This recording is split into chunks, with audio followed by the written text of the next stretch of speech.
গ্রীষ্ম বর্ষা বিনীতি ভরসা। হ্যাঁ, বিনীত শপিং সিটি। নমস্কার, আপনারা দেখছেন হুগলি আপডেট। আপনাদের সঙ্গে আমি উষা।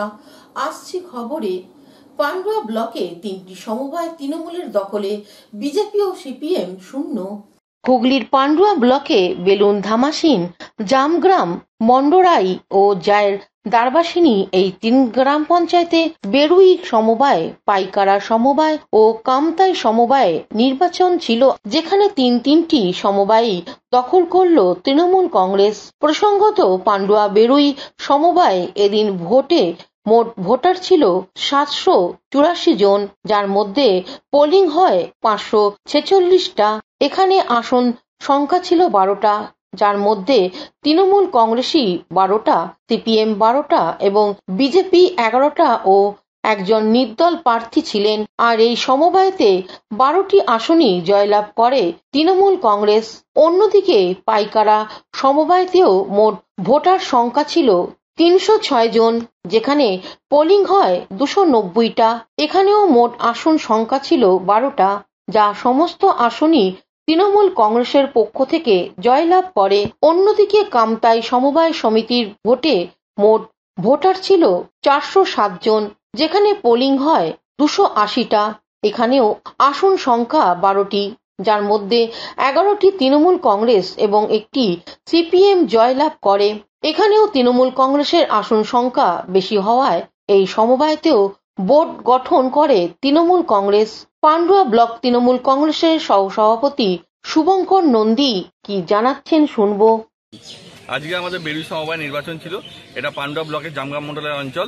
এই অঞ্চলে বেরুই সমবায় 12টা আসনে আমরা প্রতিদ্বন্দ্বিতা করেছিলাম। এখানে সিপিএম বিজেপি উভয় পক্ষই লড়াই করেছে। আজকে আমরা তৃণমূল কংগ্রেসের যে 12 জন প্রার্থী, 12 জনের মধ্যে 12 জনই আমরা তৃণমূল কংগ্রেসের জয়লাভ করেছি বিপুল ভোটে এই এলাকার মানুষের সমর্থনে। ভোটার কত ছিল বা পোল কত?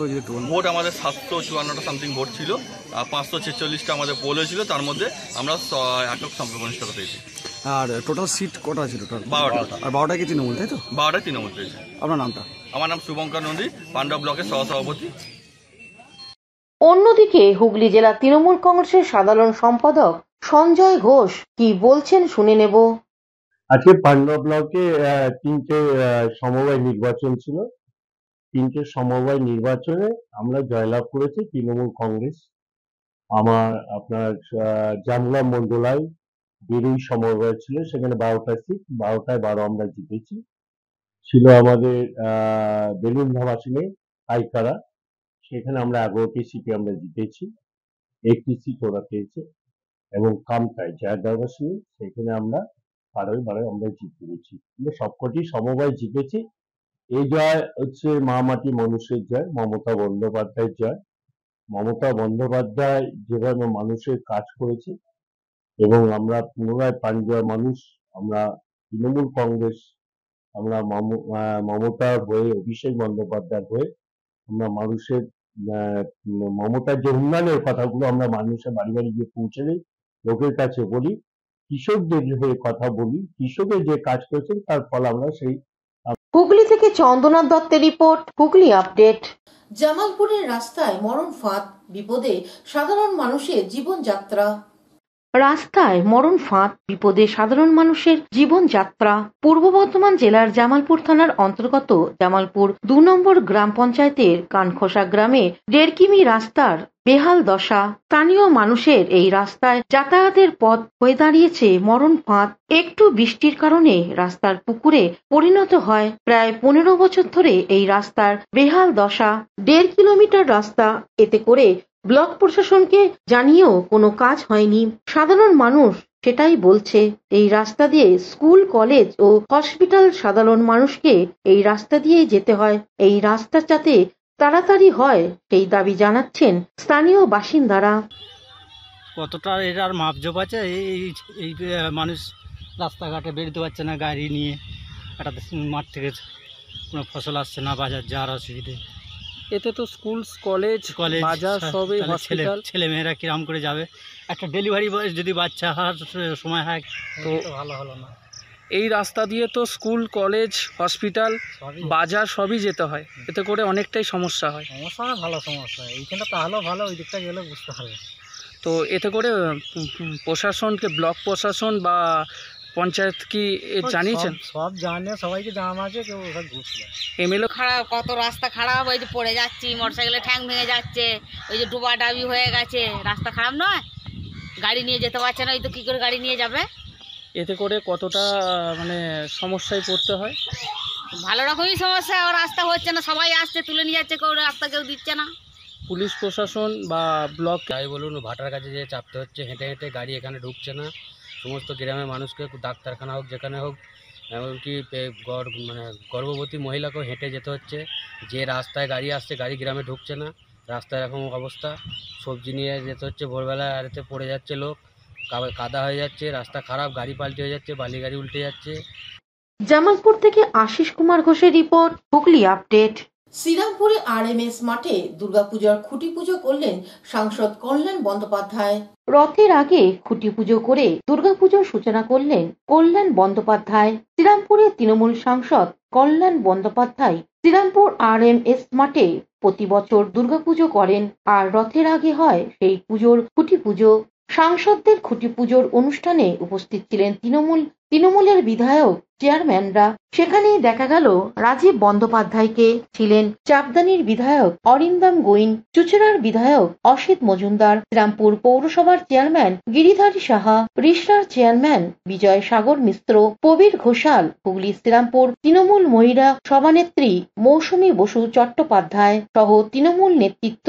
5 ও 6 পল্লী গোষ্ঠী ও ব্যবসায়ী সমিতির পুজো এবার 112 বর্ষে পদার্পণ করবে। এই পুজোতে সাংসদ হওয়ার পর যুক্ত হন কল্যাণ বন্দ্যোপাধ্যায়। এ বিষয়ে সাংসদ কল্যাণ বন্দ্যোপাধ্যায় আরো কি জানাচ্ছেন শুনবো। পুজো দিয়ে শুরু হলো, আর জানো তো আমাদের এই পুজো সবাইকার একটা ইমোশন রয়েছে।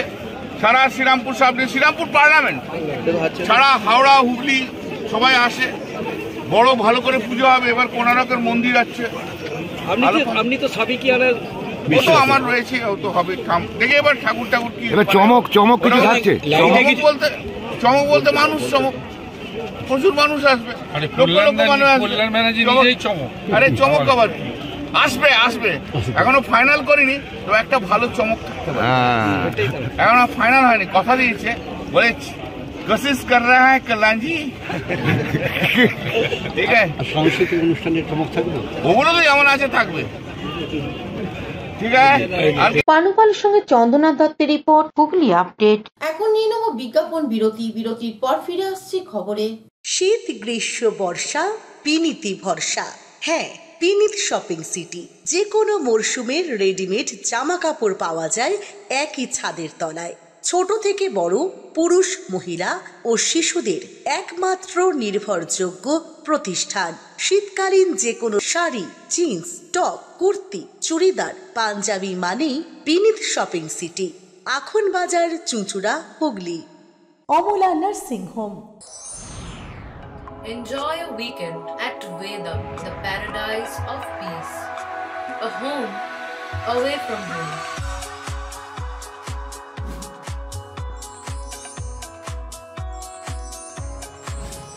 See yourself resonating with the nature. Vedam welcomes you to create your best memories. বিরতির পর ফিরে এলাম খবরে। বন্দে মাতরম সঙ্গীতের সূচনা ৭০০ উদযাপন চুঁচুড়া বন্দে মাতরম ভবনে। হুগলি চুঁচুড়া শহরে বন্দে মাতরম সঙ্গীতের সূচনার ১৫০ বছর পূর্তি উপলক্ষে দিনভর নানা কর্মসূচির মধ্য দিয়ে উদযাপিত হল এক ঐতিহাসিক মুহূর্ত। স্বাধীনতার রণধ্বনি বন্দে মাতরমের গানে সূত্রপাত যে শহরে, সেই চুঁচুড়ার জোড়াঘাটেই যেন আবার অনুরণিত হল দেশপ্রেমের বাণী। ভারত মাতা সেবা সমিতির আয়োজনে এদিন সকালে বঙ্কিমচন্দ্র চট্টোপাধ্যায়ের প্রতি শ্রদ্ধা নিবেদন করেন বহু বিশিষ্টজন। প্রায় ২ শতাধিক শিশু অংশ নেয় চিত্রান অঙ্কন প্রতিযোগিতায়। আয়োজিত অনুষ্ঠানে উপস্থিত ছিলেন বঙ্কিমচন্দ্রের বংশধর জয়দীপ চট্টোপাধ্যায়, কবি আরঙ্ক বসু, নজরুল পরিবারের প্রতিনিধি সোনালী কাজী, বিশিষ্ট প্রাবণিক মানবেন্দ্র মুখোপাধ্যায় এবং চিকিৎসক অক্ষয় আঢ্য।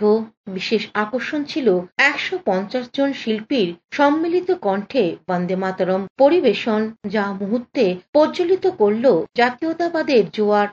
উল্লেখ্য, 1875-76 খ্রিস্টাব্দে চুঁচুড়ার জোড়াঘাটে বাসভবনে বঙ্কিমচন্দ্র, ভ্রুদেব মুখোপাধ্যায়, অক্ষয় সরকার প্রমুখের মিলিত প্রয়াসে বন্দে মাতরম গানটি সুরারোপণ হয় এবং চুঁচুড়া থেকেই আনন্দ মঠে প্রথম আত্মপ্রকাশ করে। এরই শতবর্ষ উদযাপন হয়েছিল 1976 সালে 12 সেপ্টেম্বর। এবার পালিত হলো 700 শতবর্ষ। সমিতির পক্ষ থেকে সুবীর নাগ কি জানাচ্ছেন শুনবো। আজকে আমরা খুব আনন্দিত, আমাদের মধ্যে আমরা বঙ্কিমচন্দ্র চট্টোপাধ্যায়ের পঞ্চম প্রজন্ম কবি সাহিত্যিক জয়দীপ চট্টোপাধ্যায়কে আমাদের মধ্যে পেয়েছি। আমাদের মধ্যে পেয়েছি বিশিষ্ট সাহিত্যিক আরণ্যক বসুকে এবং আরেকজন স্বনামধন্য ব্যক্তি, খুব সুযোগ্যা গায়িকা আমাদের সোনালী কাজী দিদি, যিনি নজরুল ইসলাম, কাজী নজরুল ইসলামের নাতনি। আজকে ভাবতে হবে তারা সুদূর বহু দূর থেকে আজকে এই অনুষ্ঠানে এসছে, এই অনুষ্ঠানে অংশগ্রহণ করেছে। শুধুমাত্র একটা অনুষ্ঠানে অংশগ্রহণের জন্য নয়, এটা আমাদের দেশপ্রেম, দেশভক্তি খুব বেশি না থাকলে এটা সম্ভব হতো না। তাই আগামী দিন এই অনুষ্ঠানকে আমরা 1 বছর ধরে চালাবো। আপনারা আজকে ঘোষণা করেছি আমরা, আপনারাও শুনেছেন যে আগামী 20 ডিসেম্বর বন্দে মাতরম এই গীতে প্রথম বঙ্গদর্শন পত্রিকায় এটা ছাপা হয়েছিল। সেই 20 ডিসেম্বর আমরা চাই চুঁচুড়া থেকে কাঁঠালপাড়া, মানে যেখানে তার কর্মস্থলের বাসস্থান এবং তার জন্মগত বাসস্থান কাঁঠালপাড়া নৈহাটি, এটাকে কোরিলেট করে একটা অনুষ্ঠান করতে। এবং জয়দীপদা তিনি অত্যন্ত আনন্দের সঙ্গে জানিয়েছেন তিনি সর্বপ্রকার সহযোগিতা আমাদের করবেন যাতে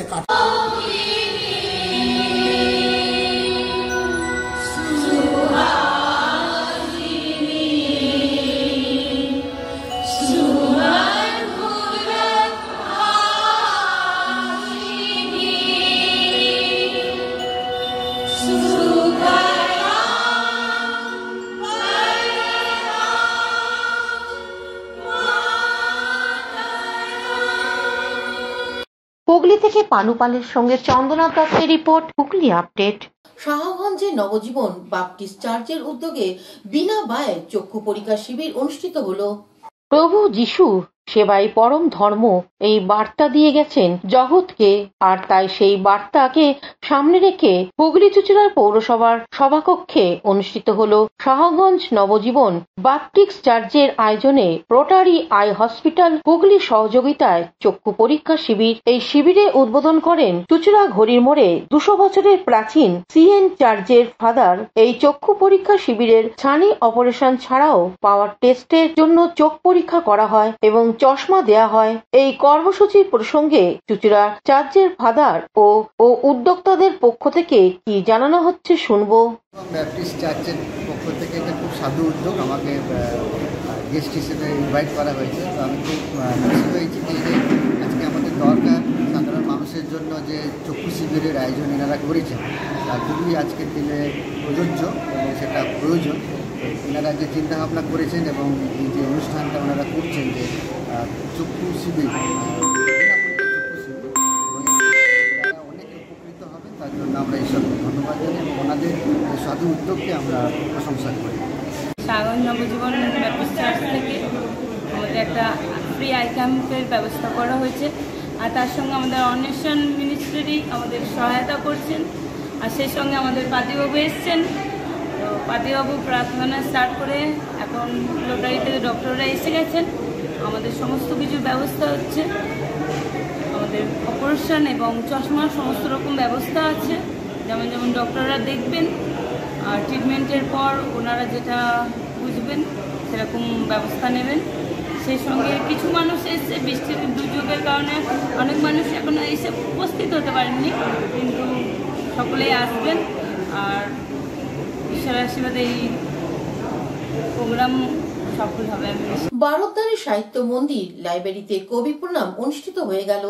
রবীন্দ্রনাথ, নজরুল বাংলা ও বাঙালির আপনজন, তাদের প্রণাম জানানোর আলাদা কোনো সময়ের প্রয়োজন নেই। তাই সারা বছর যখন ইচ্ছে তাদের স্মরণ করা যায়। তারা বাঙালির আনন্দের সাথী, দুঃখের সান্ত্বনা।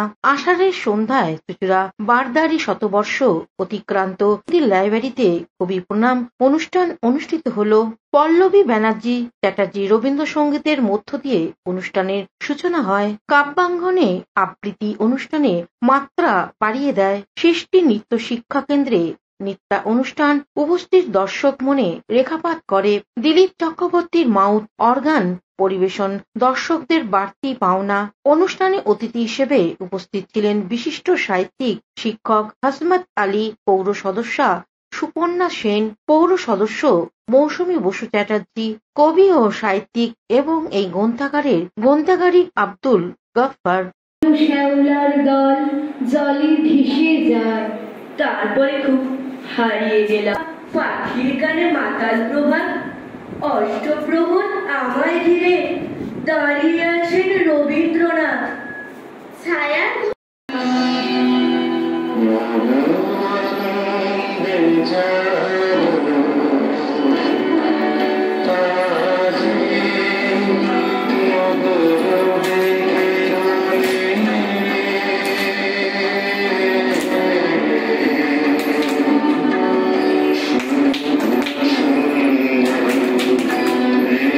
হুগলি থেকে শ্যামল সিনহার রিপোর্ট, হুগলি আপডেট। হেয়ারস্টাইল ও বিউটিশিয়ানের মাধ্যমে মহিলাদের স্বনির্ভর করতে দুদিনের কর্মশালা অনুষ্ঠিত হলো তারকেশ্বরে মেকআপ ও হেয়ারস্টাইল ও বিউটিশিয়ানের মাধ্যমে মহিলাদের স্বনির্ভর করে তুলতে নেতাজি সুভাষ ফাউন্ডেশনের দুদিনের বিশেষ কর্মশালা শনিবার ও রবিবার তারকেশ্বরে মহাবিদ্যালয় মাঠ সংলগ্ন নেতাজি সুভাষ পাঠাগারে নেতাজি সুভাষ ফাউন্ডেশনের পক্ষ থেকে মেকআপ, হেয়ারস্টাইল ও বিউটিশিয়ানের উপর বিশেষ কর্মশালা অনুষ্ঠিত হয়। মূলত মেকআপ, হেয়ারস্টাইল ও বিউটিশিয়ানের মধ্য দিয়ে মহিলাদের উন্নত কেরিয়ার গড়ে তুলতেই এই কর্মশালা বলে জানান ফাউন্ডেশনের কর্ণধার সুমন্ত নাগা।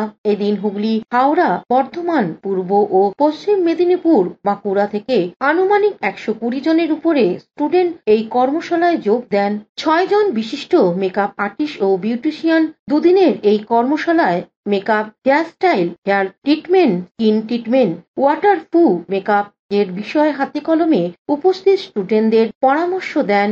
অনুষ্ঠানের শেষে প্রত্যেক স্টুডেন্টদের হাতে একটি করে শংসাপত্র এবং বিউটিশিয়ান দ্রব্যের একটি করে সামগ্রী উপহার তুলে দেন নেতাজি সুভাষ ফাউন্ডেশনের কর্ণধার সুমন্ত নাগা। এদিন এই কর্মশালায় আসা উপস্থিত স্টুডেন্টরা এবং নেতাজি সুভাষ ফাউন্ডেশনের কর্ণধার সুমন্ত নাগা সাংবাদিকদের কি জানাচ্ছেন শুনবো। বর্তমান যে আর্থসামাজিক এখন পরিকাঠামো, যেভাবে আমাদের দিন দিন এক্সপেন্সেস বেড়ে চলেছে, বিভিন্ন দিকে আমাদের খরচ বেড়ে চলেছে, তো আমি মনে করি সেই দিকটা তো একটা ব্যাপার আছেই, এবং তার সাথে সাথে মহিলারা যারা স্বনির্ভর হতে যাচ্ছে বা নিজের ইনকাম নিজের করতে চাইছে, তো তাদের ক্ষেত্রে কিন্তু এই মেকআপ বা বিউটিশিয়ান হচ্ছে একটা ভালো দিক। এখানেতে ওরা খুব সহজে স্বাবলম্বী হতে পারে, এবং এখন দেখছি যে অনেক প্রচুর বিভিন্ন জায়গাতে বিভিন্ন মেয়েরা তারা কি করছে না, মেকআপ এবং বিউটিশিয়ান শিখে তারা কিন্তু স্বাবলম্বী হচ্ছে এবং এটাকে কেরিয়ার হিসেবে নিচ্ছে এবং ভালো ইনকাম করছে। মানে আমার দেখা 2-3 বছরের মধ্যে ডেভেলপ করে তারা পুরো সংসারে নিজেদের হাল ধরেছে, এরকমও ব্যাপার আছে। তো সেই জায়গায় পুরুষদের পাশাপাশি মহিলারাও কিন্তু যথেষ্টভাবে এই ইন্ডাস্ট্রির মধ্যে তারা ইনভলভ হচ্ছে এবং এখান থেকে তারা কী করছে না, ইনকামটা স্টার্ট করতে পারছে এবং নিজেরা স্বাবলম্বী হতে পারছে। বলছি আজকের এই দেখুন, আমি তো কাল থেকে স্টুডেন্টদের সাথে কথা বলছি, বিভিন্ন জায়গা থেকে এসেছে, যেমন উদয়নারায়ণপুর আছে।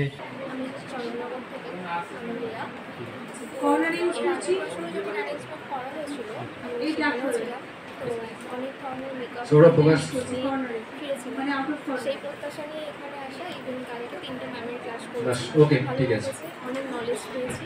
আজকে সুচরিতা ম্যামের ক্লাস এখন চলছে, খুব ভালো লাগছে। আশা রাখছি আমি 2 ম্যামের কাছ থেকে অনেক কিছু নলেজ পাচ্ছি। এই কর্মশালায় যোগ দিয়ে কি কি শিখলেন? প্রথমত বিভিন্ন ট্রিক্স অ্যান্ড টেকনিক্স শিখছি, যেগুলো আমাদের ভবিষ্যতে কাজে লাগবে। দুদিনে যে প্রোগ্রাম চলছে, আপনি কি দুদিনে এসেছিলেন? না, আমি আসলে এটা আমি ম্যামের যেখানে ক্লাস নিচ্ছি ওনার এখন দিয়ে পারচেজ করছি। আর অনেকদিন হয়ে গেল, প্রায় 2-2.5 বছর হয়ে গেল। কোথা থেকে আসছেন? আপনার নাম? এদিকে আমি আগেও শুটে এসেছি, এখানকার মানুষজন ভীষণ ভালো, ভীষণ ফ্রেন্ডলি, আর কতটা মানে এখানের এক্সাইটমেন্ট তো দেখতেই পাচ্ছি, আর প্রচুর মানে অডিয়েন্স অনেক জনে এসেছে, মানে একটা হচ্ছে আর খালি নেই, খুব ভালো লেগেছে। ওই বর্তমান সময়ে স্বাবলম্বী হওয়ার ক্ষেত্রে মহিলাদের এই প্রফেশনে আসাটা কতটা জরুরি বলে মনে করছেন আপনি? জরুরি নয়, যারা এই প্রফেশনটা পছন্দ করে অবশ্যই আসতে পারে, আর খুবই সেফ। মানে আমরা আগে জানতাম মডেলিং মানে অনেক নোংরামি, একদমই না। এখানে পুরো ঘরের মেকআপ আর্টিস্টরা তাদের ঘরে ডেকে খাইয়ে দাইয়ে সুন্দরভাবে শ্যুট করে, খুবই ভালো। মানে জরুরি নয়, যাদের পছন্দ অবশ্যই আসতে পারে। আপনার নাম? অন্বেষা। ধন্যবাদ। হুগলি তারকেশ্বর থেকে আশিস কুমার ঘোষের রিপোর্ট, হুগলি আপডেট। এখনকার মতন খবর এই পর্যন্তই। প্রতিদিন দেখুন হুগলি আপডেট। নমস্কার।